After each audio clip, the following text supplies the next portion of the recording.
রমাদান সংক্রান্ত অনেক আলোচনা আপনারা হয়তো শুনেছেন, তবে আমি আমার জায়গা থেকে রমাদান এবং কোরআন এই টপিকে আজকে কথা বলার চেষ্টা করবো ইনশাআল্লাহ তাআলা। ওয়া মা তাওফীকি ইল্লা বিল্লাহ আলাইহি তাওয়াক্কালতু ওয়া ইলাইহি উনীব। আমরা আল্লাহর কাছে দোয়া করছি, আল্লাহ পাক বক্তা এবং শ্রোতা সবাইকে শুনে বুঝে আমল করার তৌফিক দান করুন। আমিন।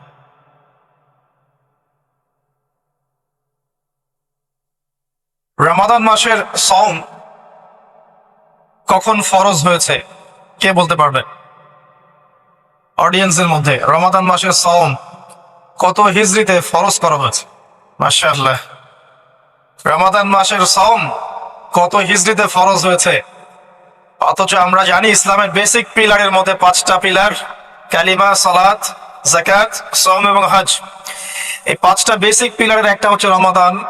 কত হিজরিতে ফরজ হয়েছে আমরা কেউ বলতে পারলাম না। নবী করিম সাল্লাল্লাহু আলাইহি ওয়াসাল্লাম যখন নবুয়ত পেলেন, ওই সমাজের মধ্যে কিছু পাপাচার ছিল। এমন সমাজে নবী আসে যেই সমাজে পাপাচার বেশি, যেখানে কোনো পাপ নাই, সেখানে তো নবীর কোনো প্রয়োজন নাই। নবী করিম সাল্লাল্লাহু আলাইহি ওয়াসাল্লাম যখন নবী হলেন, তৎকালীন আরবের সমাজে মৌলিকভাবে 5টা পাপ ছিল। কয়টা ভাই? তার প্রথমটা হচ্ছে শিরক।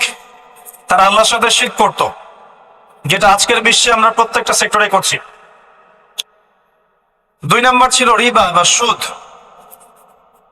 তৎকালীন আরব সমাজের মধ্যে সুদ ভিত্তিক অর্থনীতি ছিল, যা এখন পুরো বিশ্ব জুড়ে চলছে। 3 নাম্বার হচ্ছে মাদক। তৎকালীন আরবের অন্যতম মহামারীর নাম ছিল মাদক, যেটা বর্তমান বিশ্বের একটা বড় মহামারী। 4 নাম্বার সমস্যা ছিল নারী জাতির অবমাননা, যেটা আইয়ামে জাহিলিয়াতের যুগকে এখন হার বানিয়েছে। 5 নাম্বার সমস্যা ছিল গোত্রীয় হানাহানি, যেটা এখন ধর্মীয় হানাহানি, পলিটিক্যাল হানাহানি, বৈশ্বিক হানাহানিতে রূপ নিয়েছে। কিছুই পরিবর্তন হয়নি। জাহিলি যুগের সেই জাহিলিয়াতের সুন্নতগুলো এখনো বিশ্ববাসী আমল করছে, বরং তার চেয়ে বেশি মাত্রায় করছে। যতদিন যাবে এগুলো বাড়তে থাকবে। এরপরে গিয়ে একটা সময় আসবে যখন সমাজে জাহিলিয়াতের লেশ মাত্র থাকবে না ইনশাআল্লাহ। মুহাম্মদ সাল্লাল্লাহু আলাইহি ওয়াসাল্লাম যে সমাজে নবী হয়েছেন, এই সমাজটা অনেকটা এমন ছিল। শিরক ছিল, রিবা ছিল, মাদক ছিল, নারীর অবমাননা ছিল, বেহায়াপনা ছিল, অশ্লীলতা ছিল, দাস প্রথা ছিল, ব্যভিচার বেশি ছিল, গান বাজনা বাদ্যযন্ত্রের প্রভাব বেশি ছিল, জুয়া ছিল, আপোষে মারামারি, হিংসা, বিদ্বেষ ছিল, রক্তক্ষয়ী দীর্ঘস্থায়ী সংঘাত ছিল। এরকম একটা সমাজের মধ্যে নবী সাল্লাল্লাহু আলাইহি ওয়াসাল্লামকে আল্লাহ পাক নবুয়ত দান করেছেন, এবং নবুয়তটা দান করেছেন রমাদান মাসে, যে মাসে আমাদেরকে সওম রাখতে বলা হয়েছে। রমাদান মাসের মধ্যে একটা রাত আছে, যে রাতের নাম হচ্ছে লাইলাতুল কদর। আমি আশা করি আপনারা সবাই এই সূরাটা জানেন। বা'দা আউযু বিল্লাহি মিনাশ শাইতানির রাজীম, ইন্না আনজালনাহু ফি লাইলাতুল কদর। নিশ্চয়ই আমি কোরআনকে নাজিল করেছি লাইলাতুল কদরে, ভাগ্য রজনীতে। ওয়া মা আদরাকা মা লাইলাতুল কদর।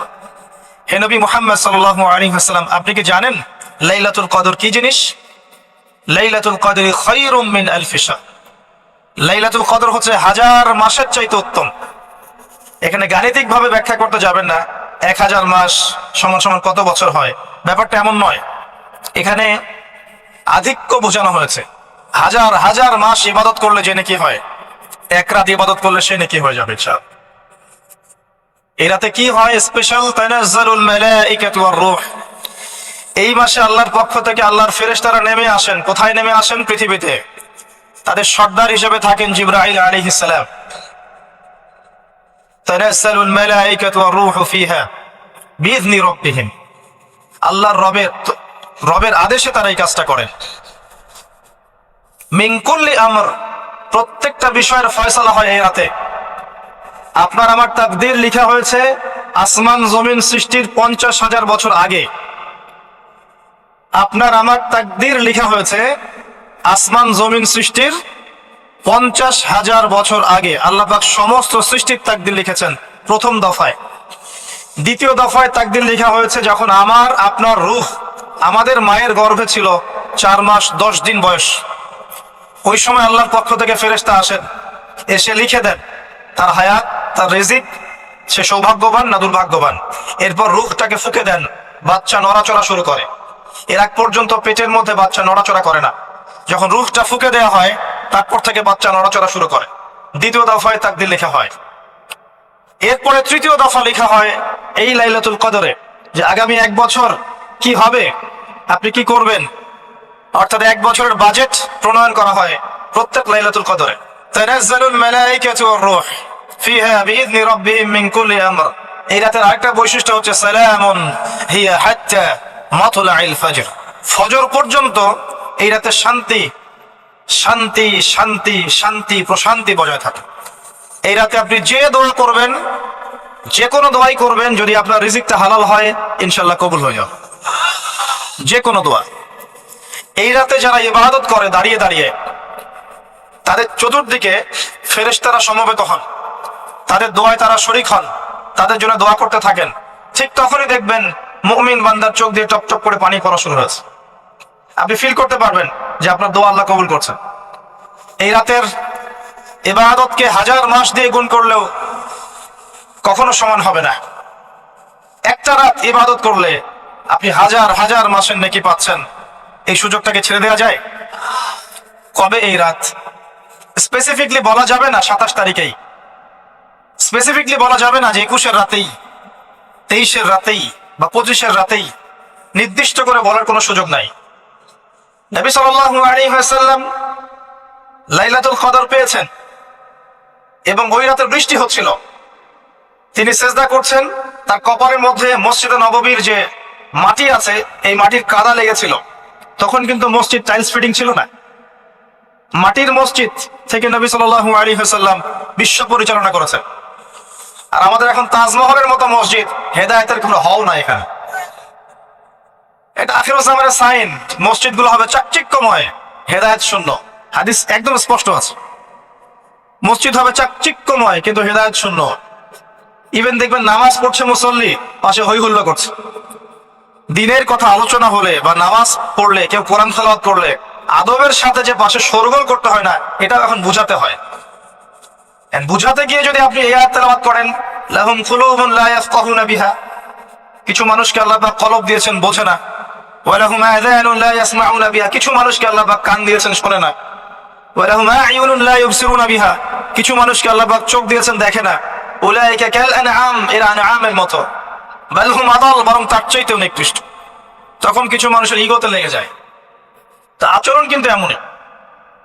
কোরআন যেখানে তেলাওয়াত করা হচ্ছে, নবীর হাদিসের কথা বলা হচ্ছে, সেখানে উঁচু স্বরে কথা বলা জায়েজ নেই। নামাজ পড়ছে একজন ব্যক্তি, সে আল্লাহর সাথে সরাসরি কথা বলছে, তার পাশে কথা বলা জায়েজ নেই। এমনকি নামাজরত ব্যক্তির পাশে কোরআন তেলাওয়াত করাও জায়েজ নেই। আর কথা কি বুঝতে পারছেন? একজন ব্যক্তি নামাজে দাঁড়িয়েছে, আল্লাহর সাথে কথা বলছে, পাশে আপনি কোরআন তেলাওয়াত করতে পারবেন না জোরে জোরে। মনে মনে করতে হবে, করতে চাইলে মনে মনে করতে হবে। অনেক সময় মসজিদের ভিতরে দেখবেন নামাজ পড়া হচ্ছে, শোরগোল করছে। নবী সাল্লাল্লাহু আলাইহি ওয়াসাল্লাম বলেছিলেন, আখিরুজ জামানে, তিরমিজিতে আছে হাদিসটা, আখিরুজ জামানে ইসলামের নামটুকু থাকবে, ইসলামের প্রকৃত বিষয়গুলো থাকবে না। কোরআনের মাসহাফ থাকবে, যে মাসহাফ, কোরআনের মাসহাফটা থাকবে, এর শিক্ষাগুলো থাকবে না। মসজিদগুলো হবে চাকচিক্যময় কিন্তু মসজিদ হবে হেদায়েত শূন্য। আর চতুর্থ লাইনটা আরো ভয়ঙ্কর। 4 নম্বর লাইনে গিয়ে নবীজি বলেছেন সাল্লাল্লাহু আলাইহি ওয়াসাল্লাম, আসমানের নিচে জমিনের উপরে আল্লাহর সবচেয়ে নিকৃষ্ট সৃষ্টি হবেন এক শ্রেণীর আলেম, যাদের থেকে ফিতনা ছড়াবে এবং তাদের দিকেই ফিতনা ফিরে আসবে। তিরমিজির মধ্যে হাদিসটা আছে, যে কোনো আলেমকে জিজ্ঞাসা করে এটা কোন শ্রেণীর আলেম, এটা বোঝার জন্য আপনার পিএইচডি করার দরকার নাই।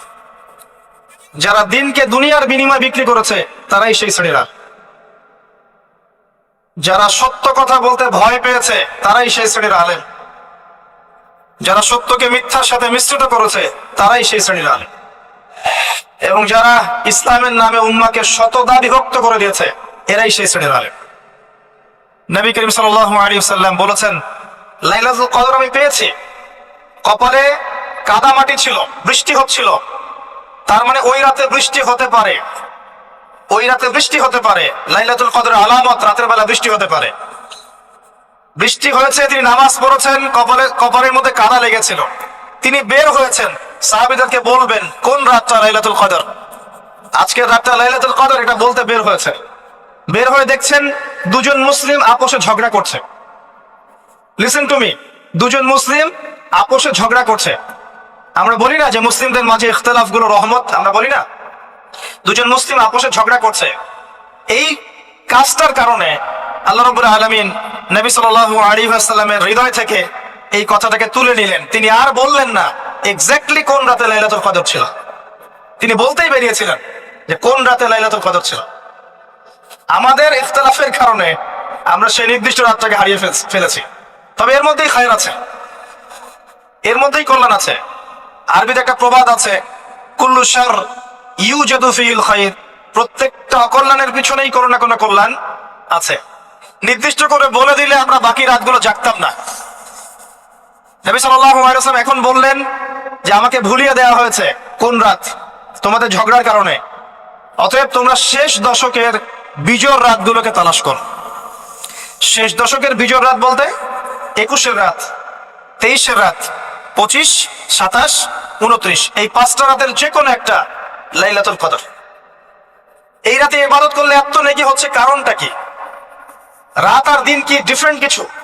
প্রত্যেক রাতেই কিন্তু আল্লাহ পাক প্রথম আসমানে নেমে আসে, প্রত্যেক রাতে, শুধু শবে বরাতের রাতে নয়, শুধু নিসফে শাবানের রাতে নয়, কিন্তু প্রত্যেক রাতেই আল্লাহ পাক প্রথম আসমানে নেমে আসেন।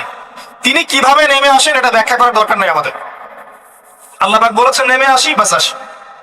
কারণ সবকিছু আমরা যুক্তি, বিজ্ঞান, দর্শন দিয়ে প্রমাণ করতে পারবো না। পারবো? সায়েন্সকে জিজ্ঞাসা করেন যে স্বপ্নের ব্যাখ্যা কি, ঘুম কাকে বলে, আত্মা কাকে বলে, আত্মা কঠিন না তরল না বায়বীয়, পারবে সায়েন্স ব্যাখ্যা করতে? কবরের আযাব কি, জিন জাতি কি, জিন জাতি কাকে বলে, জিন জাতি কেমন দেখতে, মালায়েকা কেমন, তারা কিভাবে কাজ করে, তাদের ফাংশন কি, তারা কি ব্যাখ্যা করতে পারবে? আমাদের একটা চেতনা তৈরি হয়েছে, সায়েন্স যা বলবে তাই সত্য। এই চেতনা পুরোপুরি সত্য নয়। কোরআন এবং সুন্নাহ, আল্লাহ এবং তার রাসূল যা বলবেন সেটাই চূড়ান্ত সত্য। এর বাইরে সত্য মিথ্যা চূড়ান্ত কোনো মানদণ্ড নাই। হ্যাঁ, সায়েন্সের ভিত্তি আমরাই দিয়েছি, এটা অমুসলিমরা দেয়নি, এর ভিত্তি মুসলিমরা দিয়েছে। পরবর্তীতে এরা এর উপর ঘষা মাজা করেছে। এখন সায়েন্টিফিক এবং টেকনোলজিক্যাল রেভলিউশন আসছে পশ্চিমা সভ্যতা থেকে। এই সভ্যতার ধারক বাহক ছিলাম আমরা। সভ্যতা এদের দ্বারা শুরু হয়নি, সভ্যতা নবীদের দ্বারা শুরু হয়েছে। তো সবকিছু সায়েন্স দিয়ে ব্যাখ্যা করা যাবে এমন নয়, কারণ সায়েন্সের সীমাবদ্ধতা আছে, আল্লাহর জ্ঞানের কোনো সীমাবদ্ধতা নাই। তো আল্লাহ নেমে আসেন, ব্যাস নেমে আসেন। নেমে এসে আল্লাহ পাক কি বলেন? আল্লাহ পাক 3টা কথা বলেন। রাতের শেষ অংশ, রাতকে ভাগ করেন। যদি 6টার সময় রাত শুরু হয়, রাত কিন্তু রাত 12টায় শুরু হয় না, সূর্য ডুবে গেলেই রাত শুরু হয়, এটাই ইসলাম। এখন 6টা থেকে আপনি এই 5টা পর্যন্ত সময়টাকে 3 ভাগে ভাগ করেন। শেষের অংশ ধরে নেন যে 1টা থেকে 5টা, কথার কথা আমি এস্টিমেট করলাম, এই সময়টুকুতে আল্লাহ রাব্বুল আলামিন কাছে নেমে আসে প্রথম আসমানে, অর্থাৎ তার রহমত নিকটবর্তী হয় এবং তিনি আহ্বান করতে থাকেন 3টা জিনিস। 1, কে আছো? আমার কাছে কিছু চাইবে, যা চাইবে আমি তাই দিব। 2, কে আছো? আমার কাছে ক্ষমা চাইবে, আমি তোমাকে মাফ করে দেব। 3, কে আছো? কে আছো আমাকে ডাকবে, আমি তোমার ডাকে সাড়া দেব। মানে এই সময় আপনি যা চাইবেন, ইনশাআল্লাহ আপনার আকীদায় যদি শিরক না থাকে, আমলে যদি বিদআত না থাকে এবং আপনার রিজিক যদি হালাল হয়, ইনশাআল্লাহ তাআলা আপনার দোয়া কবুল করা হবে। আল্লাহ পাক প্রত্যেক রাতেই নেমে আসেন। তাহলে লাইলাতুল কদরকে এত স্পেসিফিকলি ইম্পর্টেন্স দেওয়ার কারণ কি? একটাই কারণ, মনে রাখবেন, লাইলাতুল কদরকে মর্যাদা মণ্ডিত করার এবং রমাদান মাসকে শ্রেষ্ঠ মাস মর্যাদা মণ্ডিত করার একটা কারণ, only one reason behind it, সেটা হচ্ছে এই মাসে এবং এই রাতে আল কোরআন নাজিল হয়েছে। কথা কি বুঝতে পারছেন? কোরআন নাজিলের কারণেই এই মাসটা মহামান্বিত, কোরআন নাজিলের কারণেই এই রাতটা সম্মানিত। ইন্না আনজালনাহু ফি লাইলাতুল কদর। নবী করিম সাল্লাল্লাহু আলাইহি ওয়াসাল্লাম যখন এই জাহেলি যুগে বাস করছেন, এই লাইলাতুল কদরে রমাদান মাসে আল্লাহ পাক কোরআন নাজিল করলেন। কি জন্য নাজিল করলেন? কারণ এই সমাজটাকে পরিবর্তন করার জন্য, সমাজের জাহিলিয়াতগুলোকে দূর করার জন্য নবী করিম সাল্লাল্লাহু আলাইহি ওয়াসাল্লাম প্রচন্ড ফিকির করতেন। কি করা যায়, কি করলে মানুষগুলো শিরক ছেড়ে দিবে, কি করলে সুদ বন্ধ হবে, কি করলে মাদক থেকে মানুষ দূরে থাকবে, কি করলে নারীর সম্মান বৃদ্ধি পাবে। তিনি ভাবতেন কিভাবে গোত্রীয় হানাহানি বন্ধ করা যায়, তিনি এগুলো ভাবতে থাকতেন। হেরা গুহায় বসে তিনি এগুলো ভাবতেন কি করা যায়। যুবক বয়সে তিনি হিলফুল ফুজুর তৈরি করেছেন এগুলো সমস্যা দূর করার জন্য, কিন্তু পরিপূর্ণরূপে সফল হয়েছেন বলতে পারি না আমরা, কারণ তখন ওহী আসেনি। এই ভাবতে ভাবতে ভাবতে ভাবতে একদিন এক রাতে তার কাছে আল্লাহর পক্ষ থেকে কোরআন নাজিল হলো। সূরা আলাকের প্রথম 5টা আয়াত, বিসমিল্লাহির রহমানির রহিম, ইকরা বিসমি রাব্বিকাল্লাযী খালাক। পড়ুন আপনার রবের নামে যিনি আপনাকে সৃষ্টি করেছেন। খালাকাল ইনসানা মিন আলাক, যিনি মানুষকে সৃষ্টি করেছেন জমাট বাঁধা রক্তপিণ্ড থেকে।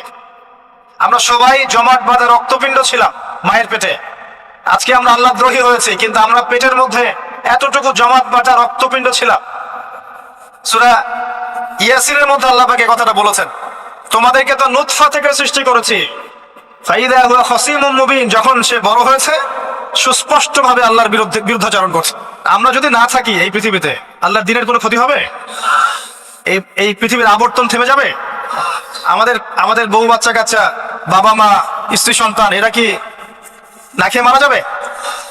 মনে করেন আমরা এখন সবাই মরে গেছি, কথার কথা বলছি, নাউজুবিল্লাহ, আমাদের পরিবারগুলো কি থেমে যাবে? আত্মীয় স্বজন থেমে যাবে? আমাদের সমাজ থেমে থাকবে? কেউ থেমে থাকবে না। মাঝখান থেকে আমরা আমাদের জীবনের সময়টা হারিয়ে ফেললাম। অতএব আমরা আল্লাহর জন্য বাঁচি, আল্লাহর দ্বীনের জন্য। এখন দ্বীনের ক্ষতি যারাই করবে তাদের বিরুদ্ধেই সোচ্চার হতে হবে। আল্লাহ পাক বোঝার তৌফিক দান করুন। আমি যে কথা বলছিলাম, কোরআন নাজিল হয়েছে লাইলাতুল কদরে। এখন এই কদরের রাতকে ইবাদতের জন্য খাস করে নিতে হবে। শেষের দশক এবং বিজোড় রাত 21, 23, 25, 27, 29। বলছিলাম রমাদান মাস এবং লাইলাতুল কদরকে সম্মানিত করা হয়েছে একটা কারণেই, কারণ এই মাসে এই রাতে আল কোরআন নাজিল করা হয়েছে। এটাই কারণ। কোরআন কখন নাজিল হলো? যখন সমাজে সুদ আছে, মদ আছে, জেনা আছে, ব্যভিচার আছে, শিরক আছে, এরকম সমাজে। প্রথম কি নাজিল হলো? পড়ো। প্রথমে নাজিল হয়নি শিরক করো না, প্রথমে নাজিল হয়নি যে সুদ খেও না, প্রথম আয়াত এটা ছিল না জেনা করো না, প্রথম আয়াত এটাও ছিল না মূর্তি পূজা করো না। হ্যাঁ, প্রথম আয়াত কি? ইকরা, পড়ুন। আল্লাহ পাক বুঝাতে চাচ্ছেন সমাজের জাহিলিয়াতকে দূর করতে হলে লেখাপড়ার কোনো বিকল্প নাই, এবং সেই পড়াশোনাটা হতে হবে আল্লাহর ওহীর আলোকে।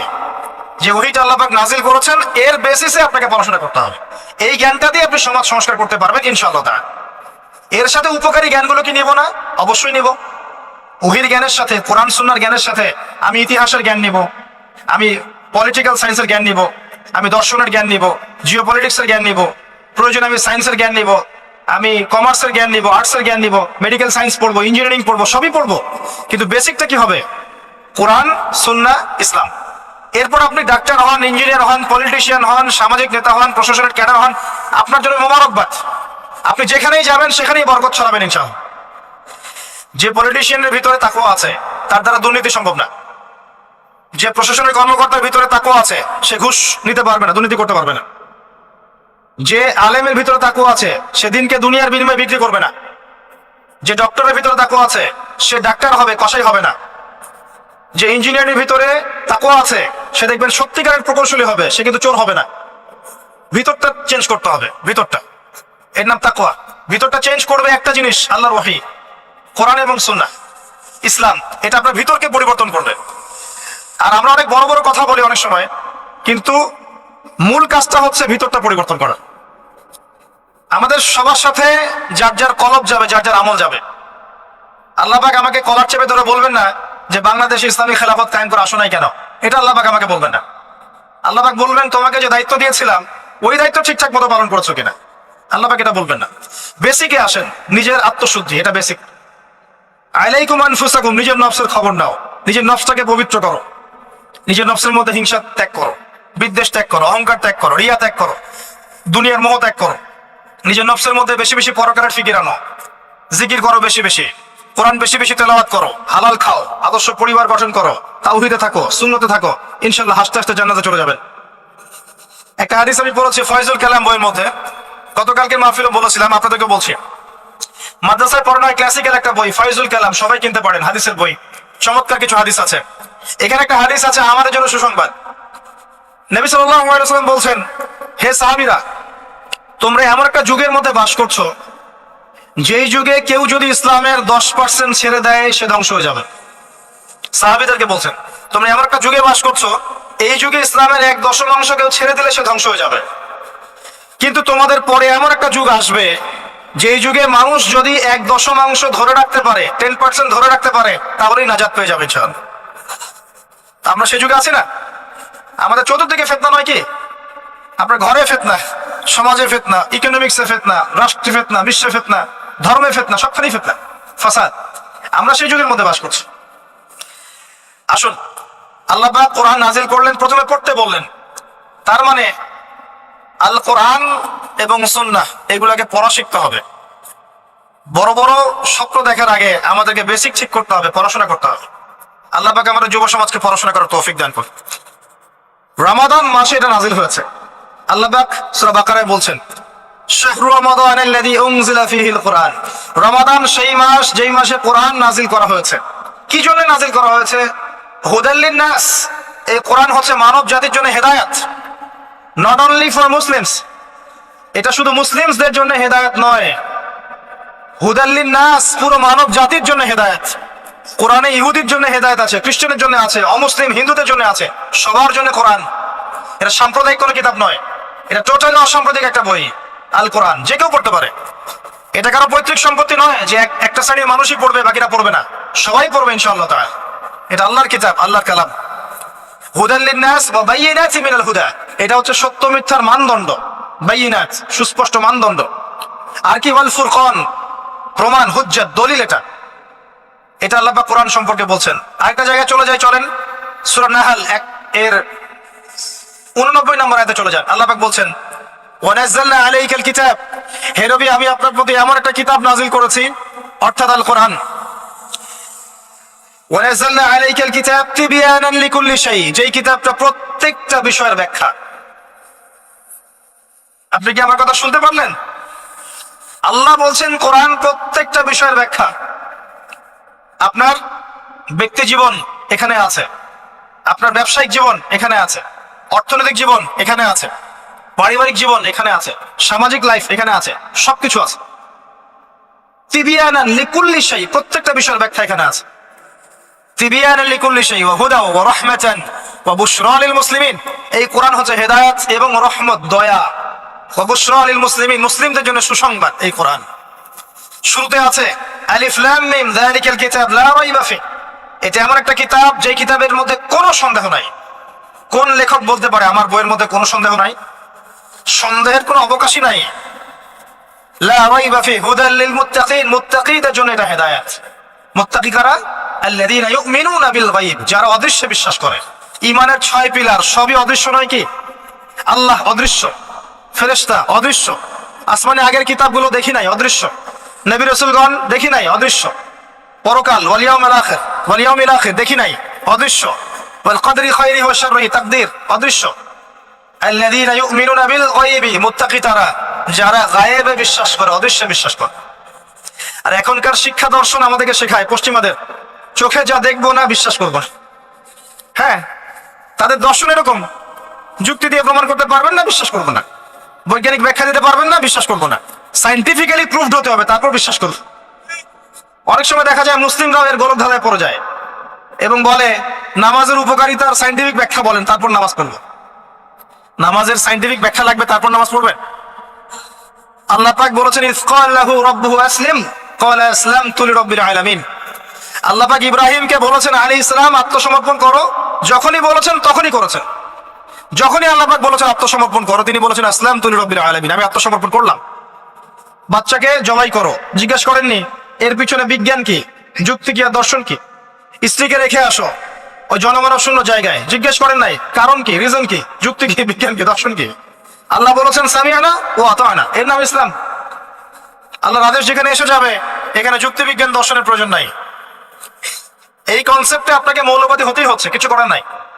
কারণ মৌলিক বিষয় আপনাকে মেনে চলতে হবে। হ্যাঁ, প্রত্যেকটা বিষয়কে আপনি ব্যাখ্যা করতে পারবেন, যদি সেই জ্ঞান আপনার কাছে থাকে, কিন্তু যুক্তিবিজ্ঞান দর্শনের সীমাবদ্ধতা আছে, সবকিছু ব্যাখ্যা করতে পারে না। ভালো করে শিক্ষা দর্শন হজম করে তারপর পড়াশোনা করেন। অন্যথায় আপনারা দাড়ি টুপি নিয়েও অনেক সময় দেখবেন এই যে এটা কি বলে, এথিজমের দিকে যাচ্ছেন, নাস্তিকতার দিকে যাচ্ছেন। আসেন মূল জায়গায় আসি। আল্লাহ রাব্বুল আলামিন কোরআন সম্পর্কে কথা বলছেন, লা রাইবা ফি, এর মধ্যে কোনো সন্দেহ নাই।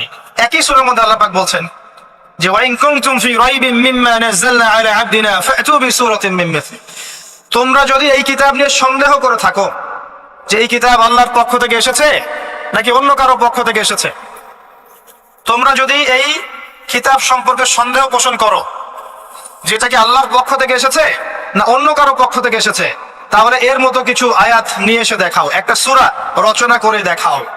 ওয়াদউ শুহাদাকুম মিন দুনিল্লাহি ইন কুনতুম সাদিকিন, তোমাদের যত সাক্ষী আছে, সহকর্মী আছে, তোমাদের সাপোর্ট দেওয়ার মতো যারা যারা আছে, সবাইকে ডেকে নিয়ে আসো, এনে এই কোরআনের মতো একটা সূরা রচনা করে দেখো যদি সন্দেহ পোষণ করে থাকে। আল্লাহ এর পরে বলছেন ওয়া ইল্লাম তাফআলু, তোমরা যদি এটা করতে না পারো, ওয়ালান তাফআলু, কোশ্চিন কালেও পারবে না। তোমরা যদি এটা করতে না পারো, মানে একটা সূরা রচনা করতে না পারো, এরকম কোন কিতাব রচনা করতে না পারো, একটা আয়াত রচনা করতে না পারো, তাহলে জেনে রাখো ফাত্তাকুন নার আল্লাতী ওয়াকুদুহা আন-নাস ওয়াল হিজারা, সেই আগুনকে ভয় করো যার ইন্ধন হবে মানুষ এবং পাথর। উইদ্দাত লিল কাফিরিন, যা কাফেরদের জন্য প্রস্তুত করা হয়েছে। আল্লাহ পাক এই কোরআনটা নাযিল করেছেন কোন মাসে ভাই? রমাদান মাসে। আসেন প্রথমে বলে নেই আমরা রমাদানকে কিভাবে পালন করার চেষ্টা করব, এরপরে আসছি রমাদানকে কেমন করে কোরআনময় করবেন, এই দুটো পয়েন্ট। এক নাম্বার, হতে পারে এই রমাদান আপনার জীবনের শেষ রমাদান। কয়েকটা কাজ আমি বলি। প্রথম কাজ হচ্ছে নিয়াত করতে হবে যে এই রমাদানটাতে আমি আমার সমস্ত গুনাহ মাফ করানোর চেষ্টা করব। কারণ নবী সাল্লাল্লাহু আলাইহি ওয়াসাল্লাম বলেছেন সেই ব্যক্তির জন্য ধ্বংস যে ব্যক্তি রমজান মাসকে পেয়েছে কিন্তু তার গুনাহ মাফ করাতে পারে না। কে জানে এটা আমাদের শেষ রমাদান হতে পারে? আল্লাহ না করুক।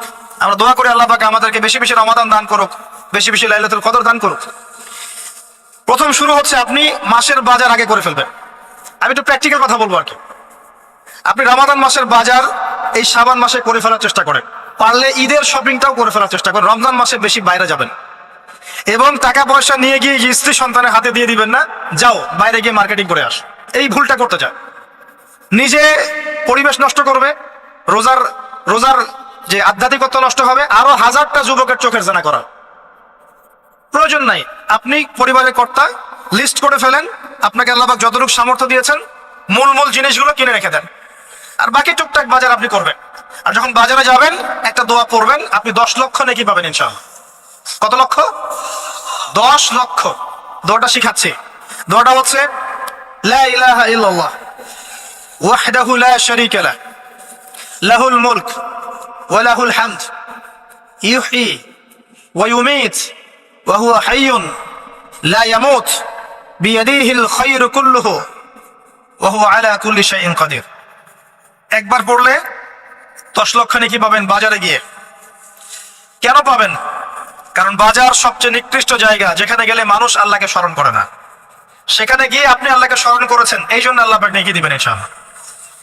আসেন, এটা করার পর ঈদের যে শপিংটার কথা বলছি, এটা এই কারণে বলছি, লাস্টের দশকে আমরা ঈদের শপিং এ বেশি ব্যস্ত থাকি, এতে করে লাইলাতুল কদরটা আমরা হারিয়ে ফেলি। লাস্টের দশক আমরা হয় ইতিকাফ করবো, না হলে বাসায় নামাজ পড়বো, পরিবার বর্গকে নিয়ে রাত জাগবো। পারা যাবে ইনশাআল্লাহ? তারাবির নামাজ তো পড়বোই ইনশাআল্লাহ জামাতে। এবং আপনি 20 পড়েন আর 8 পড়েন, আপনি নামাজের কোয়ালিটিটাকে ভালো করার চেষ্টা করেন, নামাজের কোয়ালিটিটাকে বেস্ট করেন। ধীরে ধীরে তেলাওয়াত করেন, ধীরে ধীরে রুকু সিজদা করেন, নামাজটাকে এনজয় করেন, সময় নিয়ে, টাইম নিয়ে, 2 ঘন্টা সময় লাগুক, 3 ঘন্টা সময় লাগুক, এনজয় করে নামাজ পড়েন। আল্লাহ পাক তৌফিক দান করুন। এরপর শেষ রাতে আবার ওঠেন, পরিবার বর্গকে নিয়ে নামাজে দাঁড়ান, একসাথে জামাত করে নামাজ পড়েন, পরিবারে নফল নামাজ পড়েন, বাসায় বরকত হবে ইনশাআল্লাহ। রাত জাগেন, বেশি বেশি দোয়া করেন, একটু তেলাওয়াত করেন, একটু জিকির করেন, তাসবিহ তাহলিল করেন, রাতটা কাটিয়ে দেন। শেষের দশকে মার্কেটে ঈদের শপিং করতে যায় না। ঈদের খুশি আছে, ঈদের আনন্দ আছে, ঈদে ভালো পোশাক পরবো, সব ঠিক আছে। এই খুশি কাদের জন্য? কদ আফলাহা মান তাযাক্কা ওয়া যাকারা ইসমা রাব্বিহি ফাসাল্লা। কার জন্য ঈদের খুশি? যে ব্যক্তি রমজান মাসে আত্মশুদ্ধি অর্জন করতে পেরেছে, রোজা রেখেছে, যাকাত দিয়েছে, নামাজ পড়েছে, লাইলাতুল কদরের রাত জেগেছে, তারাবি পড়েছে, ইত্যাদি ইত্যাদি। এই ব্যক্তি আত্মশুদ্ধি অর্জন করেছে এই ব্যক্তির জন্য ঈদের খুশি, যে রমজান মাসে সিনেমা দেখেছে, সিনেমা শুটিং করেছে, পর্নোগ্রাফি দেখেছে, সুদ খেয়েছে, শিরিক করেছে, বেদাত করেছে, হারাম খেয়েছে, এর জন্য ঈদের খুশি। মানুষকে ঠকিয়েছে, ব্যবসায় মাল কম দিয়েছে, পণ্য মজুত করেছে, ইচ্ছা করে দ্রব্যের দাম বাড়িয়েছে, সরকারকে বিব্রত করেছে, জনগণকে দুর্ভিক্ষের দিকে ঠেলে দিয়েছে, এদের জন্য ঈদের খুশি? কখনো না। ঈদের খুশি তাদের জন্য যারা আত্মশুদ্ধি অর্জন করতে পেরেছে। আল্লাহ পাক বোঝার তৌফিক দান করুন, আমিন। এটা প্রথম টিপস দিলাম আপনাকে। এবার আসেন, আপনি রমাদানে প্ল্যান করবেন যে আপনার জীবনে বড় বড় পাপগুলো কি কি হয়েছে। এই পাপগুলো যদি মানুষের সাথে জড়িত হয়ে থাকে, আপনি মানুষের সাথে গিয়ে গিয়ে ক্ষমা নিয়ে নেবেন। কারো টাকা নিয়েছেন, দেন নাই, দিয়ে দিবেন। কারো সম্পত্তি পায়, দেন নাই, দিয়ে দিবেন। কারো হকটা নষ্ট করেছেন, গালি দিয়েছেন, গীবত করেছেন বা তহমত দিয়েছেন, অপমান করে ইত্যাদি, ক্ষমা চেয়ে নিবেন।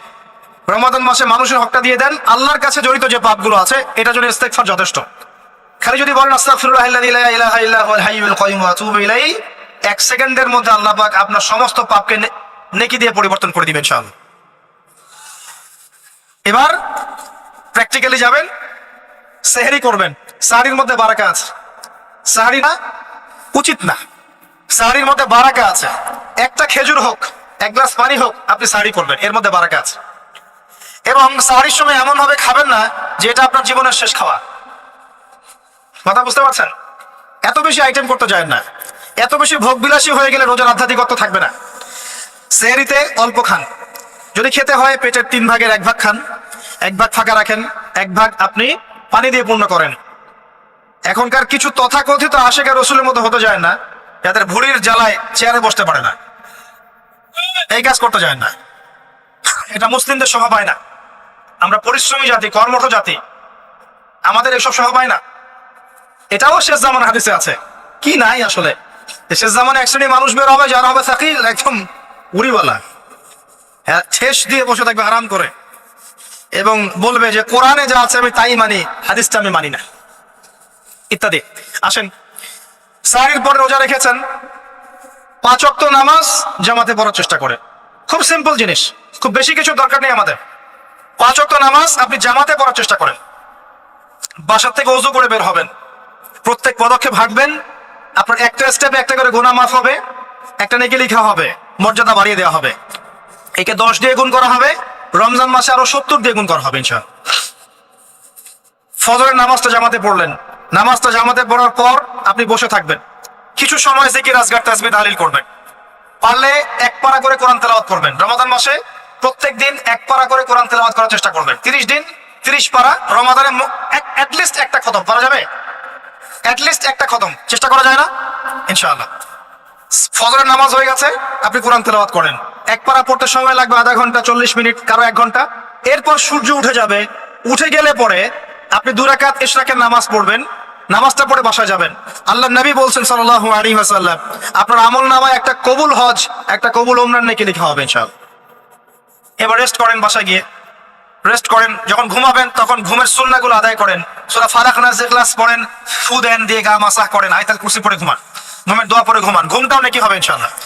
এরপর হয়তো আপনি কাজে যাবেন, চাকরিতে যাবেন বা ব্যবসায় যাবেন বা আপনি শিক্ষাক্ষেত্রে যাবেন, ইত্যাদি ইত্যাদি। যে ক্ষেত্রেই যান না কেন আপনি মনে রাখবেন আপনি রোজাদার। যে ক্ষেত্রেই যান আপনি মনে রাখবেন আপনি রোজাদার। আমি কারোর সাথে এখন ঝগড়া করতে পারবো না, কারোর সাথে এখন মারামারি করতে পারবো না, আমি কারো গীবত করতে পারবো না, আমি মিথ্যা বলতে পারবো না, আমি মাপে কম দিতে পারবো না, আমি জনগণকে ঠকাতে পারবো না, আমি রোজাদার। এটা মনে রাখবেন। এটা মনে রাখলে পরে দেখবেন ইনশাআল্লাহ তাআলা আপনি আল্লাহকে পাচ্ছেন, আল্লাহর মারিফত পাচ্ছেন। খাচ্ছি না, আল্লাহর ভয় না। পানি পান করছি না, স্ত্রী সহবাস করছি না, কার ভয়? আল্লাহর ভয় না। এত কঠিন কাজ করার পরেও রোজার নেকি পাওয়া যাবে না যদি রোজা রাখা অবস্থায় আমি মিথ্যা বলি, মাপে কম দেই, গীবত করি, সুদ খাই, জেনা করি, ইত্যাদি ইত্যাদি। নবী সাল্লাল্লাহু আলাইহি ওয়াসাল্লাম বলেছেন, সেই ব্যক্তির পানাহার ছেড়ে দেয় আল্লাহর কিচ্ছু যায় আসে না, যে ব্যক্তি রোজা রেখে অশ্লীল কাজ করেছে। মা বোনদেরকেও বলবো, রোজা রেখে যদি বেপরদায় চলেন রোজার কোনো দাম নাই। রোজা রেখেও যদি এমন কাপড় পরে চলেন যেই কাপড় পরা না পরে একই কথা, ঢাকা শহরের ফেমিনিস্ট মেয়েদের মতো জিন্স আর গেঞ্জি পরে ঘোরেন, রোজা রাখা না রাখা আপনার একই কথা। এটা রোজা হয়নি, উপবাস হয়েছে, উপবাস। ইকোনমিক সেকশন আমরা যারা আছি, আমরা যদি রোজা রেখেও সুদ খাই, আমার রোজা রাখা না রাখা আল্লাহর কিচ্ছু যায় আসে না। আমরা ধর্মীয় ক্ষেত্রে যারা আছি, জানা অনুযায়ী আমল যদি না করি, দিনকে দুনিয়ার স্বার্থে ব্যবহার করি, আমাদের রোজা রাখা না রাখায় কিছু যায় আসে না। আমরা যদি মিথ্যা বলি, অন্যের গীবত করি, অশ্লীল অশ্লীল কাজ করি, গার্লফ্রেন্ডের সাথে সময় কাটাই, ওর সাথে কফি খেতে যাই, ডেটিং করতে যাই, এই যে ফেসবুকের মাধ্যমে চ্যাটিং এ প্রেম করি, ইউটিউবে অশ্লীল ভিডিও দেখি, পর্নোগ্রাফি দেখি, ইত্যাদি ইত্যাদি, এইসব রোজা রাখা না রাখা আল্লাহর কিচ্ছু যায় আসে না। আমি এক হাত জোর করে বিনতি করছি ভাই, খাওয়া পান করা, স্ত্রী সহবাস ছেড়ে দেওয়ার নাম রোজা নয়, এটার নাম রোজা নয়, এটা একটা অংশ রোজার মাত্র। রোজা রেখে আল্লাহর যাবতীয় হারাম ত্যাগ করলে পরে রোজা হবে ইনশাআল্লাহ। এই কাজগুলো করার চেষ্টা করে আল্লাহ পাক তৌফিক দান করুন। রোজা রাখা অবস্থায় আপনি বেশি বেশি জিকির করবেন। কি করবেন? সুবহানাল্লাহ পড়বেন, আলহামদুলিল্লাহ পড়বেন, আল্লাহু আকবার পড়বেন, লা ইলাহা ইল্লাল্লাহ পড়বেন, লা হাওলা ওয়ালা কুওয়াতা ইল্লা বিল্লাহ পড়বেন, পড়বেন হাসবি আল্লাহ ওয়া নি'মাল ওয়াকিল, সুবহানাল্লাহি ওয়া বিহামদিহি, সুবহানাল্লাহিল আযীম, সুবহানাল্লাহিল আযীম ওয়া বিহামদিহি, পড়বেন আস্তাগফিরুল্লাহ ওয়া আতুবু ইলাইহি, আস্তাগফিরুল্লাহ ওয়া আতুবু ইলাইহি, পড়বেন লা ইলাহা ইল্লাল্লাহ ওয়াহদাহু লা শারীকা লাহু লাহুল মুলকু ওয়া লাহুল হামদু ওয়া হুয়া আলা কুল্লি শাইইন কাদির। পারা যাবে না ইনশাআল্লাহ? বেশি বেশি পড়বেন। আরেকটা কাজ করবেন, প্রতিটা কাজ নবী সাল্লাল্লাহু আলাইহি ওয়াসাল্লামের সুন্নাহ মাফিক করার চেষ্টা করবেন। সুন্নাহ মাফিক, খাচ্ছেন তার সুন্নাহ মাফিক, টয়লেট করছেন তার সুন্নাহ মাফিক, ঘুমাচ্ছেন তার সুন্নাহ মাফিক। সুন্নাহর বইগুলো আছে না বাজারে, কিনে নিবেন, কিনে নিয়ে দেখবেন প্রতিটা কাজ কিভাবে করলে সুন্নাহ হবে। এই কাজগুলো করতে গিয়ে আপনাকে গভর্নমেন্ট বাধা দিবে, বিশ্বের পরাশক্তিরা বাধা দিবে, আপনাকে কি কেউ পিটাবে এগুলো করলে, জেল খাটাবে? এগুলো আমাদের ব্যক্তি স্বার্থের ব্যাপার, ইচ্ছা করলেই করা যায়। এই ইচ্ছাটা আল্লাহ পাক আমাদের অন্তরে জাগ্রত করুন, আমিন। একটা কাজে কথা বলবো, নরমালি আমরা ফরজ গুলোতে বেশি ফোকাস করি, ফরজ ওয়াজিবে। রমজান মাসে সুন্নত মুস্তাহাবে ফোকাস করতে হয়। রমাদানে একটা নফল আপনাকে ফরজের নেকি দিয়ে দিবেন ইনশাআল্লাহ, রমাদান একটা সুন্নাহ আপনাকে ফরজের নেকি দিবেন ইনশাআল্লাহ। তো রমজান মাসে শুধু ফরজ নয়, একটু সুন্নাহ সালাতগুলো, নফল সালাতগুলো একটু বেশি বেশি পড়ার চেষ্টা করি, আল্লাহ পাক তৌফিক দান করুন। স্পেশালি একটা কাজ করার চেষ্টা করতে পারি, ওযু যখন ভেঙে যায়, টয়লেট করলেন ওযু ভেঙে গেল, সাথে সাথে হালকা করে ওযু করে ফেলার চেষ্টা করে, সবসময় পবিত্র থাকার চেষ্টা করে। বেলাল আল হাবাশী নাম শুনেছেন? রাদিয়াল্লাহু আনহু। নবী সাল্লাল্লাহু আলাইহি ওয়াসাল্লাম বলছেন, আমি যখনই জান্নাতে গিয়েছি বেলাল তোমার পায়ের শব্দ শুনেছি। সুবহানাল্লাহ। যেই বেলালকে উত্তপ্ত মরুভূমিতে শুইয়ে নির্যাতন করা হচ্ছে, সেই বেলাল বলছেন আহাদুন আহাদ। সেই বেলাল রাদিয়াল্লাহু আনহুর নামে শানে সূরা নাজিল হচ্ছে, কুল হুয়াল্লাহু আহাদ।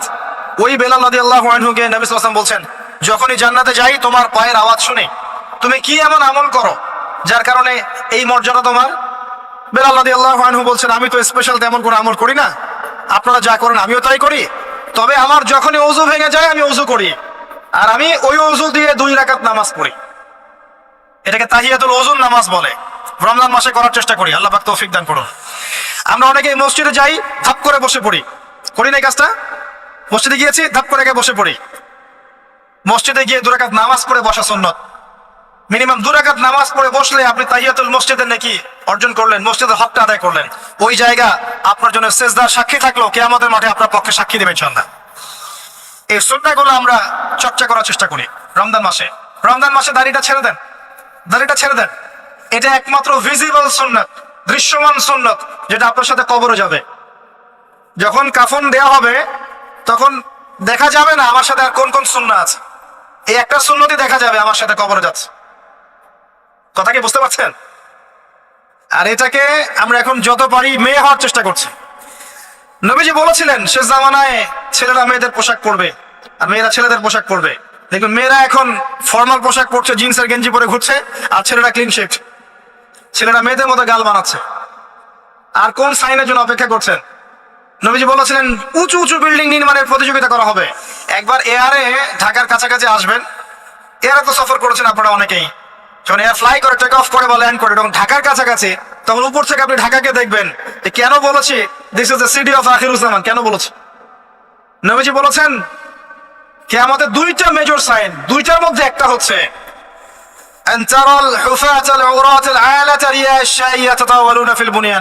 যখন সমাজের দরিদ্র শ্রেণীর মানুষেরা, যাদের পায়ে স্যান্ডেল ছিল না, গায়ে কাপড় ছিল না, এরা উঁচু উঁচু বিল্ডিং নির্মাণের প্রতিযোগিতা করতে থাকবে, তখন কিয়ামতের অপেক্ষা করতে থাকবে।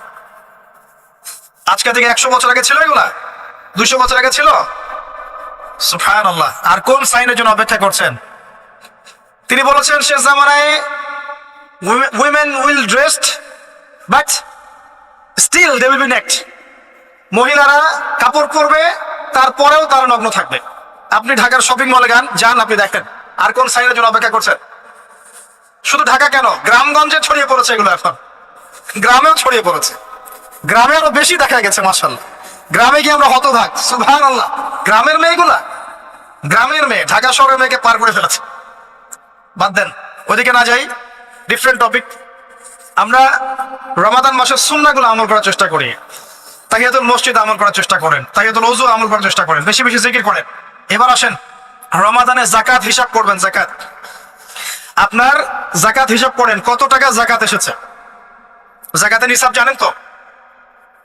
হ্যাঁ, 7.5 ভরি স্বর্ণ, রৌপ্য কত? 52.5 তোলা। আপনার এই চাষাবাদের ওসর আসে, ব্যবসায়িক পণ্য থাকলে, সঞ্চিত সম্পদ থাকলে সবকিছু হিসাব করে মুফতি সাহেব আছেন, কওমি মাদ্রাসার আলেমদের কাছে যাবেন, যাকাতের ক্যালকুলেশন করে নেবেন যে আমার এত টাকা যাকাত এসেছে। এভাবে যাকাতটা রমজান মাসে দিয়ে দেওয়ার চেষ্টা করে। যাকাত যদি আমরা না দেই, একটা শাস্তি শুনে রাখেন, আল্লাহ পাক এই সম্পদগুলোকে একত্রিত করে গলাবেন, গলিয়ে কপালে, গালে আর এই যে পিঠে লেপটে দিবেন, বলেন নাউজুবিল্লাহ। এবং এটা একটা সাপের আকৃতি ধারণ করবে, সাপ গলায় পেঁচানো থাকবে, কপালে দংশন করতে থাকবে, বলবে আমি তোমার মাল সাতভোগ কর, আমি তোমার মাল সাতভোগ কর। কবর এটা হবে, আমরা চোখে না দেখলে ওটা সত্য। নবীজি দেখে এসেছে মেরাজের রাতে এগুলা। এরপরে যাকাতের একটা সুবিধা আছে, এটা আমরা বোঝাতে পারি না। যাকাত ইসলামিক ইকোনমিক্স এর বেস। যাকাত ধনীর সম্পদে গরিবের হক। যে গরিবের কাছে টাকা পয়সা নাই, আপনার টাকা ওর হাতে চলে যাবে, ও খেয়ে পরে বাঁচতে পারবে, এটাই যাকাত। বুঝতে পারছি? যাকাতটা না দেন, ও আস্তে আস্তে আস্তে আস্তে আরো দরিদ্র হতে থাকবে। এর উপর আবার সুদ আছে, আবার পেপার মানিও আছে। যাকাত গুলো দিয়ে দেন, আল্লাহর ওয়াস্তে যাকাত দিয়ে। অনেক মুসলিম আছে আমরা নামাজ পড়ে যাকাত দেই না। অনেক মুসলিম আছে যাকাত দেয় না, নামাজ পড়ে। যাকাত অস্বীকারীদের বিরুদ্ধে আবু বকর সিদ্দিক রাদিয়াল্লাহু আনহু যুদ্ধ করেছিলেন, এজ এ আমির, রাষ্ট্রের পক্ষ থেকে যুদ্ধ করেছিলেন। আল্লাহ পাক আমাদেরকে যাকাত আদায় করার তৌফিক দান করুন। ফসল থাকলে ফসল এর ওসর আসবে, ওসর এটা দিয়ে দিবেন। সেচের পানিতে হলে এক হিসাব, আর আপনার বৃষ্টির পানিতে হলে এক হিসাব। রমজান মাসে বেশি বেশি দান সাদাকা করবেন, বেশি বেশি মানুষকে দান সাদাকা করেন। পণ্যের দাম কমিয়ে দেন, মানুষকে সাদাকা করেন। প্রত্যেকটা দিন 10 টাকা, 20 টাকা, 100 টাকা সাদাকা করতে চেষ্টা করেন। এক একটা সাদাকা 70 গুণ বেড়ে যাবে ইনশাআল্লাহ। আমি একটা নাসিহা করবো, রমজান মাসে বেশি থেকে বেশি মানুষকে খাওয়ান, বেশি বেশি খাওয়ান, ইফতার করান। আমি বলি মসজিদগুলোতে প্রত্যেক দিন আসর থেকে মাগরিব পর্যন্ত দিনের কথাবার্তা আলোচনা করেন, তালিম করেন। আপনাদের কাছে বই আছে, মুনতাকা হাদিস আছে, ফয়জুল কালাম বই আছে, রিয়াদুস সালেহিন বই আছে, মেশকাত আছে, আলেম আছেন, ইমাম সাহেব আছেন। একটা বিশেষ বিষয় নিয়ে আলোচনা শুরু করেন, মাগরিব পর্যন্ত আলোচনা চলবে, সবাই মিলে ইফতার করেন। একটা ইসলামিক পরিবেশ গড়ে তোলেন, মানুষকে ইফতার করেন, বেশি বেশি ইফতার করেন। আপনার সামর্থ্য থাকলে, সামাজিক যদি পদমর্যাদা থাকে, সমাজের মানুষকে আপনি ইফতার করান, ইফতার পার্টি করেন, ইফতার অ্যারেঞ্জমেন্ট করেন। পার্টি বলা ঠিক না, আসলে ইফতার মাহফিল বলতে পারি আমরা। ইফতার মাহফিল করেন বেশি বেশি, মানুষকে ইফতার। একজন ব্যক্তিকে ইফতার করালে ওই ব্যক্তির রোজার নেকি আপনি পেয়ে যাবেন ইনশাআল্লাহ। প্রজেক্ট করেন, ইফতারের প্রজেক্ট করেন, মানুষের টাকাগুলো নেন, সংগ্রহ করে গরিবদের মাঝে ইফতার বিলিয়ে দেন। দুটা পদ্ধতি হতে পারে, আমি নিজেও করবো ইনশাআল্লাহ তাআলা। দুটো পদ্ধতি হতে পারে, ডেইলি বেসিসে ইফতার দিতে পারেন, অথবা মাসের বাজার করে দেন। এক মাসে কি কি লাগে, কতটুকু চাল, বুট, ডাল লাগে লিস্ট করেন, করে একটা ফ্যামিলিতে একটা প্যাকেট পাঠিয়ে দেন। দেখবেন পুরো ফ্যামিলি ইনশাআল্লাহ তাআলা রমজান মাসটা খেয়ে পরে বাঁচতে পারবে। এগুলো আমরা না করলে কারা করবো? অমুসলিমরা করবে। অমুসলিমরা করে করেই তো সবাইকে খ্রিস্টান বানাচ্ছে। কোথায় আছেন আপনি? সমাজ সেবা করে করে তো মানুষের ঈমান আমল হরণ করে ফেলছে, আর আমরা সমাজ সেবা করতে চাচ্ছি না। জি, আমরা গরিব মানুষের পাশে দাঁড়াচ্ছি না, ওরা গিয়ে দাঁড়াচ্ছে। দেখবেন মানুষ বলছে হ্যাঁ এই ধর্ম তো ভালোই, আমি খ্রিস্টান হয়ে যাই। কত মানুষ যে খ্রিস্টান হয়ে যাচ্ছে আপনি জানেন? পরে বুঝবেন, যখন আমরা যে হাত বাঁধা, পায়ে পা রফলে ইত্যাদি নিয়ে মারামারি করছি, কে কোন মাযহাব, কে কোন তরিকা, কার কোন ত্রুটি আছে, এগুলো নিয়ে আমরা সোশ্যাল মিডিয়ায় ঘাটাঘাটি করছি। এই সময়গুলোর মধ্যে এগুলো অনেক এগিয়ে গেছে। এরা আরো এসব এই খরমা জিলাপি নিয়ে মারামারি করতে থাক, দেখবেন আস্তে আস্তে আস্তে আস্তে কোন দিকে চলে যায় পরিস্থিতি। গলার মধ্যে দড়ি দিয়ে ফাঁস লাগানো হয়ে গেছে, খালি টানা বাকি আছে। আরে এখন ঝগড়া করে বেড়াচ্ছে কোন আলেমের কোন সমস্যা। লাহুম কুলুবুন লা ইয়াফকাহুনা বিহা, আল্লাহ পাক বলেছেন সূরা আরাফ 179-তে। রমজান মাসে বেশি বেশি ইফতার করান, বেশি বেশি দান সাদাকা করেন। আর একটা কাজ বলে আমি শেষ করছি, রমজান মাসে পরিবারকে সময় দেন। পরিবারকে সময় দেন, পরিবারের হক আছে আমাদের উপরে, স্ত্রীকে সময় দেন, স্বামীকে সময় দেন, একসাথে ইফতার বানান, একটা পরিবেশ, একটা আনন্দ, একটা উৎসবের আমেজ যেন বিরাজ করে। ছোট ছোট বাচ্চাদেরকে রোজা রাখতে উৎসাহিত করেন, সবাই একসাথে বসে একটা বড় প্লেটে ইফতার করেন। বাচ্চারা যখন বড় হবে তখন বলবে ছোটবেলায় আমরা বাবা মার সাথে এভাবে ইফতার করেছি, সংস্কৃতি লালন করেছে। পারিবারিক হৃদ্যতা চলে আসেন, প্রতিবেশীকে ইফতার পাঠান, প্রতিবেশীকে ইফতার হাদিয়া দেন, মসজিদে একসাথে ইফতার করেন, তারপর রাতের বেলা তাহাজ্জুদে দাঁড়ান, তারাবিতে দাঁড়ান, তারাবির নামাজে ধীর স্থির ভাবে কেরাত করে। ইমাম যাকে নিযুক্ত করবেন তাকে সুললিত কণ্ঠে কোরআন তেলাওয়াত করতে বলবেন, ধীর স্থির ভাবে, তাকে প্রেশার দিবেন না। তার দায়িত্ব নিয়ে নেন, ইমাম হাফেজদের পুরো মাসের দায়িত্ব নেন, তার পরিবারের দায়িত্ব নেন। একটা সম্মানজনক হাদিয়ার ব্যবস্থা করে দিবেন যাতে করে তারা নিশ্চিন্তে থাকে পুরো মাস, তাকে অন্যদিকে ফোকাস করতে না হয়। অন্য অন্য কান্ট্রিতে যখন কোনো সায়েন্টিস্ট থাকে তার পরিবারের দায়িত্ব পুরো রাষ্ট্র নিয়ে নেয়, সে ঠান্ডা মাথায় খালি গবেষণা করবে। একই প্রসেস, আপনি আলেম ওলামা ইমাম হাফেজদের দায়িত্ব নিয়ে নেন, তার পরিবারের দায়িত্ব নিয়ে নেন। হুজুর আপনি আপনার কাজ করেন, আমরা আপনার পরিবার দেখছি। তাকে আপনি কোরআন তেলাওয়াত করতে দেন, কোরআন হিফজ করবে, মানুষকে কোরআন শেখাবে, তারাবির নামাজ পড়বে, ইমামতি করবে, মানুষকে দার্স দিবে, খুতবা দিবে।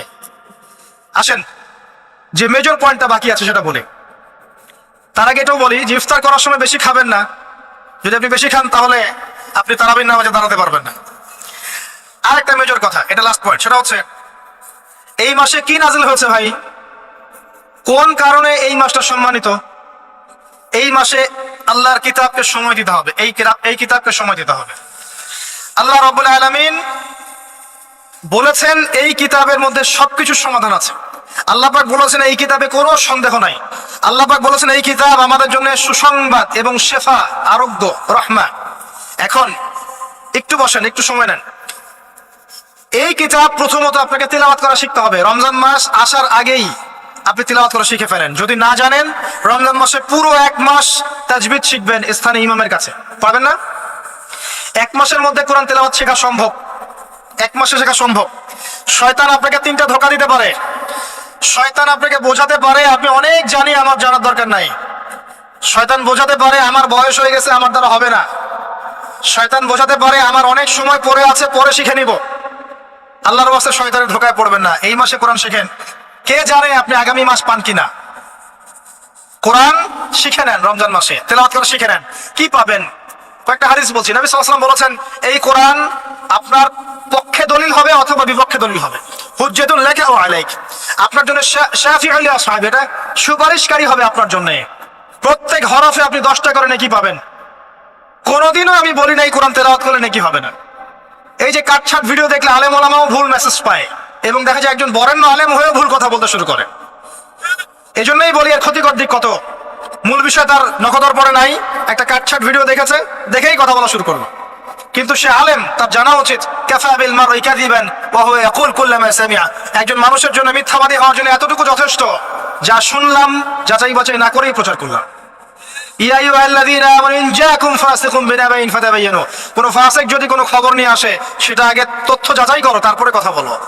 ইশতারিবু কাসীরাম মিনাজ যন, বেশি বেশি অনুমান থেকে বেঁচে থাকো। ইন্না বা'দা যন্নি ইসম, এগুলো আমরাই ভুলে যাচ্ছি এখন।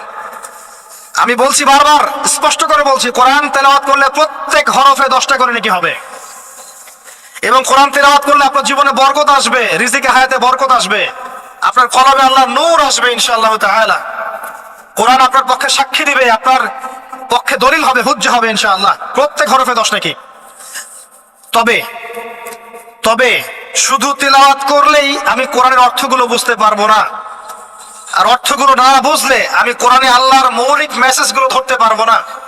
ধরতে না পারলে সেই মেসেজগুলোর উপর আমল করতে পারবো না। এই কারণে কোরআনের অর্থটা বোঝা জরুরি, এর ভাষা শেখা জরুরি, কারণ আদেশ নিষেধ আমাকে মানতে যেতে হবে। এবং কোরআন গবেষণা করতে হলে অবশ্যই অর্থ জানতে হবে, ভাষা শিখতে হবে, এর তাদাব্বুর তাফাক্কুরে ডুবে যেতে হবে, যেটা শুধুমাত্র তেলাওয়াত করা সম্ভব নয়। এটা বোঝাতে চাইছি। এর চেয়ে পরিষ্কার করে কি বলতে পারি বলেন? সুবহানাল্লাহ। আল্লাহ পাক আমাদেরকে বোধ শক্তি দান করুন। আল্লাহর ওয়াস্তে রমজান মাসে ভাই কোরআন তেলাওয়াত বাড়িয়ে দেন। যারা হাফেজ আছেন এই মাসে হিফজ চর্চা করবেন। আমার জন্য দোয়া করেন যেন আমি এই মাসে পুরোটা হিফজ করতে পারি। হিফজ চর্চা না করতে করতে অনেকটা ভুলেই যাচ্ছে। আসলে নবী সাল্লাল্লাহু আলাইহি ওয়াসাল্লাম বলেছেন চর্চা না করলে কোরআন এত দ্রুত কলব থেকে বের হয়ে যায় যে একটা উটকে যদি ছেড়ে দেন সে যত দ্রুত চলে যাবে। আমার জন্য দোয়া করবেন যাতে কোরআনের হকটা আদায় করতে পারি। আল্লাহ পাক তৌফিক দান করুন। আমিন। এবং যারা হাফেজে কোরআন তাদের উচিত আরবি ভাষা এবং সাহিত্য জেনে তাফসিরগুলো পড়ে কোরআনের আয়াতগুলোকে নিয়ে একটু গবেষণা করা, আয়াতগুলো বোঝার চেষ্টা করা, আল্লাহ পাক কি বলেছেন কোরআনের মধ্যে বোঝার চেষ্টা করা, এগুলো জনগণকে বোঝানো। এবং এটা বোঝাতে আপনি উগ্র হবেন না, চরমপন্থী হবেন না, আক্রমণাত্মক হবেন না। আমরা কেউ কারো শত্রু নই, আমরা সবাই সবার বন্ধু, সবাই সবার ভাই। আমরা সবাই সবার ভাই, এক উম্মাহ ওয়ান উম্মাহ নেশন।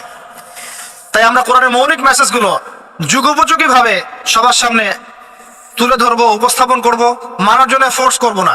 যাকে আল্লাহ পাক হেদায়েত দিবেন সে মানবে ইনশাল্লাহ, যাকে আল্লাহ পাক হেদায়েত দিবেন না সে মানবে না, তার হিসাব সে দিবে, আমার কোনো দায় দায়িত্ব নাই। আর সর্বশেষ কথা হচ্ছে, আল কোরআন এর মধ্যে অনেক আদেশ এবং নিষেধ আছে। রমজান মাসে আমরা যদি কোরআন পড়ি আর বুঝি কিন্তু কোরআনের আদেশ আর নিষেধগুলোকে ফলো না করি, না মেনে চলি, তাহলে আদতে কোরআনের হকটা আদায় হচ্ছে না। এবং এই কোরআনের মেসেজ আমাদেরকে মুসলিম অমুসলিম সবার দ্বারে দ্বারে পৌঁছে দিতে হবে ইনশাআল্লাহ তাআলা। যেভাবে কোরআনের দাওয়াতের ফলে, হাদিসের দাওয়াতের ফলে নবী সাল্লাল্লাহু আলাইহি ওয়াসাল্লাম আইয়ামে জাহিলিয়াতের সেই জাহিলিয়াতকে দূর করে আলোকিত সমাজ প্রতিষ্ঠা করেছিলেন, ইনশাআল্লাহ আজও সম্ভব এই কোরআন সুন্নাহর দাওয়াতকে দিয়ে আজকের সমাজে চলমান জাহিলিয়াতগুলোকে দূর করে আলোকিত বাংলাদেশ প্রতিষ্ঠা করা। আল্লাহ পাক আমাদেরকে তৌফিক দান করুন।